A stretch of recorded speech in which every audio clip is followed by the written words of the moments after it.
Sunika and I am your e-pedagogue for the subject of science.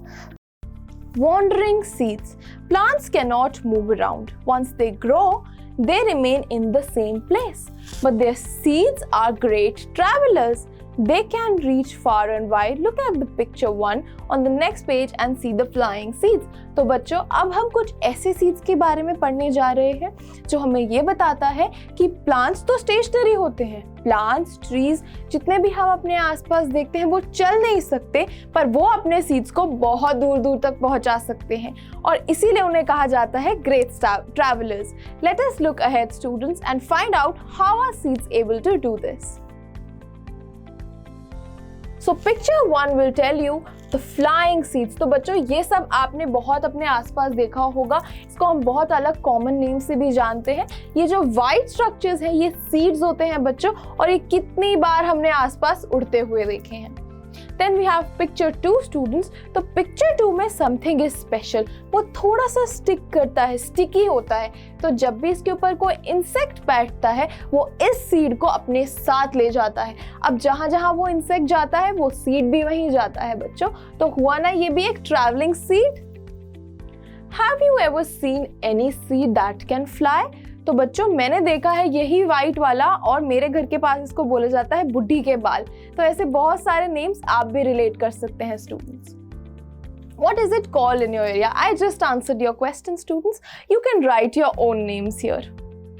Look at your seed collection. Guess how many of those could have traveled by flying. तो बच्चों आप अपने pictures, अपने seeds, अपने collections, अपने आसपास जाकर देख सकते हैं कि ऐसे कौन से सीड्स हैं जो फ्लाई करते हैं. Let us move forward to what happened with George Mestral and read his story. This happened in 1948. One day George Mestral came back from a walk with his dog. He was amazed to find seeds sticking all over his clothes and on his dog's fur. He wondered what made them stick, so he observed these seeds under a microscope. He saw that seeds had many tiny hooks which got stuck to clothes on fur. This gave Mestral the idea of making Velcro. He made a material with similar tiny hooks that would stick. Velcro is used to stick together many things: clothes, shoes, bags, belts and many more. What a way to take inspiration from nature.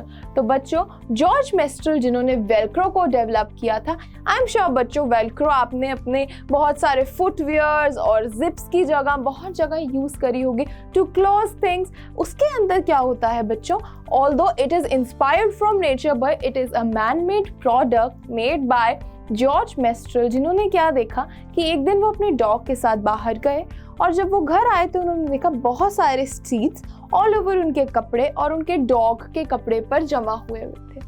ऐसा ही उन्होंने क्या किया, अपने Velcro बनाने के लिए उन्होंने उन सीड्स को माइक्रोस्कोप के अंदर स्टडी करा और देखा कि उनके हुक लाइक स्ट्रक्चर्स जो हैं एक सरफेस से दूसरे सरफेस पे स्टिक करते हैं, और ऐसे ही उन्होंने वेलक्रो को बनाया. तो बच्चों जब आप एक वेलक्रो को खोल के देखेंगे एक जो डिफरेंट सी साउंड आती है, उसके बाद जब आप उसको ध्यान से देखेंगे तो एक एंड पे होगा आपके हुक लाइक स्टिकी स्ट्रक्चर्स और दूसरा होगा रफ सरफेस जो स्टिक करवाने में हेल्प करता है. That is how a Velcro works and that is what he learned from nature. Look at the pictures given below and guess how the seeds travel and reach different places. Some plants spread their seeds over long distances. When the soybean pods are ripe, they burst and the seeds are thrown out. So one such method we learnt was bursting.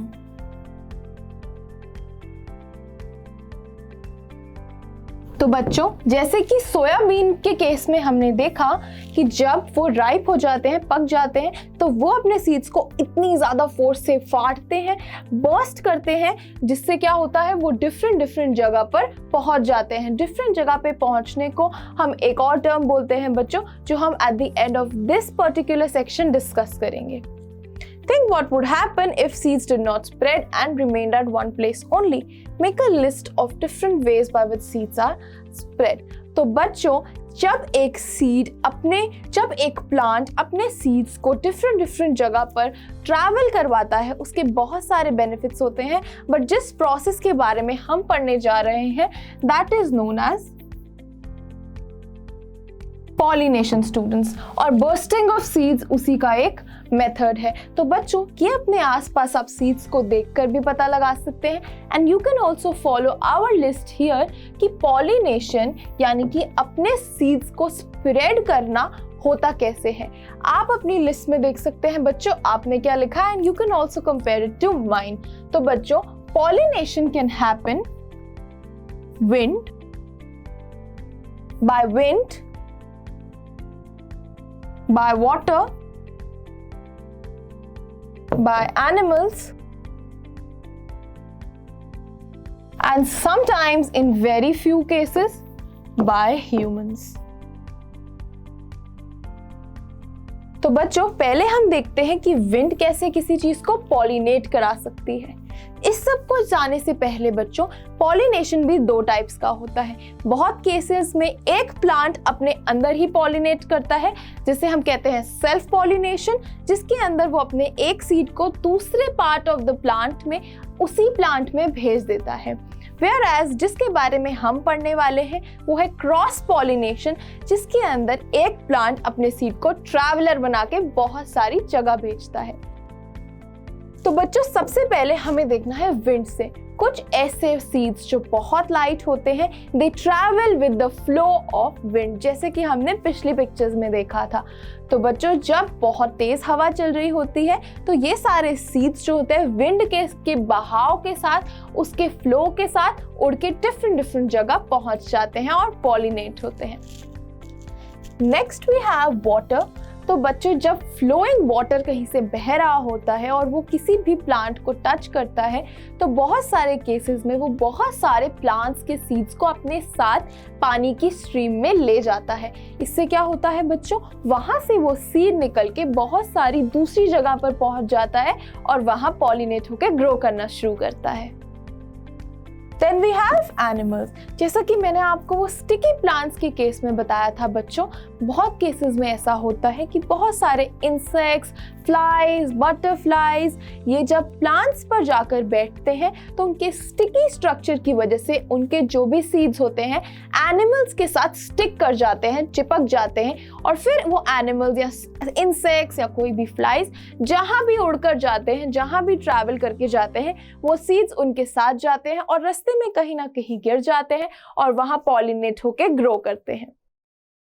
A very rare method to this is humans बच्चों, क्योंकि हम कभी भी plants के साथ इतना ज़्यादा indulge नहीं करते हैं, लेकिन ह्यूमंस बहुत सारे मैन मेड मेथड्स जब वो सीड को एक्सट्रैक्ट करके दूसरी जगह ले जाकर ग्रो करते हैं, अपने क्रॉप्स में भी बहुत ज़्यादा करते हैं, तो उस केस में ह्यूमंस भी पॉलिनेटिंग एजेंट्स की तरह काम करते हैं। Whereas एक नेचुरल मेथड हमने यहाँ पढ़ा था, that was bursting of seeds. तो बच्चों ये सारे क्या है, हमारे agents of pollination which include wind, water, animals, humans and sometimes the plant itself. Let us see as to what we have to learn more about it. Who came from where? Have you included human beings also in your list? Yes, we can also carry seeds from one place to another knowingly or unknowingly. We bring the seeds of plants we find beautiful or useful to grow them in our garden. Later, the seeds of these plants spread to other places. Many years later, people may not even remember that these plants did not grow here earlier. These were brought by somewhere else. Do you know from where chilies came to our country? They were brought to India by traders from South America. Today we cannot think of our food without chilies. तो बच्चों, since we added humans to our list, this is very obvious for us that we know humans are also agents of pollination. किसी case में हम knowingly भी करते हैं और किसी केस में हमें कभी पता भी नहीं होता, कोई फ्लावर या कोई सीड हमें सुंदर लगता है, हम उसे ले आते हैं, कहीं ना कहीं गिरा देते हैं और वहाँ पर वो with its conditions as to healthy soil, sunlight and water के साथ वो grow करता है। बच्चों चिलीज आई एम श्योर आप सबने खाई होंगी, लेकिन क्या आप सभी को पता है एक ऐसा टाइम भी था जब हमारी कंट्रीज में चिलीज होती ही नहीं थी, लेकिन आज तो हम इन चिलीज के बिना अपना खाना सोच ही नहीं सकते। तो ऐसी बहुत सारी चीजें होती हैं बच्चों, जैसे चिलीज साउथ अमेरिका से आती थी पहले और अब हम उसको अपने खाने में इतना ज़्यादा यूज़ करते हैं। तो ऐसे बहुत सारे प्रोडक्ट्स होते हैं बच्चों जो हम बाहर से मंगवाते हैं और इनफैक्ट बाहर भेजते भी हैं। Late us look at them. Did you know this? From South America long ago came a tomato, a potato and a green chili. Do you know this? A cabbage came from Europe and also a pea. From Africa came a coffee bean and a green bhindi. They crossed the land, they crossed the sea. Did you know this? A mango sang, come in, an orange smile inside its skin. Welcome to India, a banana said, the methi and spinach, brinjal and radish nodded its head. Did you know this? तो बच्चों इस poem से हमें पता चलता है कि ऐसी बहुत सारी चीजें थी जो डिफरेंट कंट्री से हमारी कंट्री में आई हैं, जैसे कि साउथ अमेरिका से आया potato, tomato and green chilli, Europe से आया cabbage and also a pea, Africa से आई coffee and our green bhindi. They crossed the land, they crossed the sea, बहुत दूर दूर से they traveled so many lands, so many seas.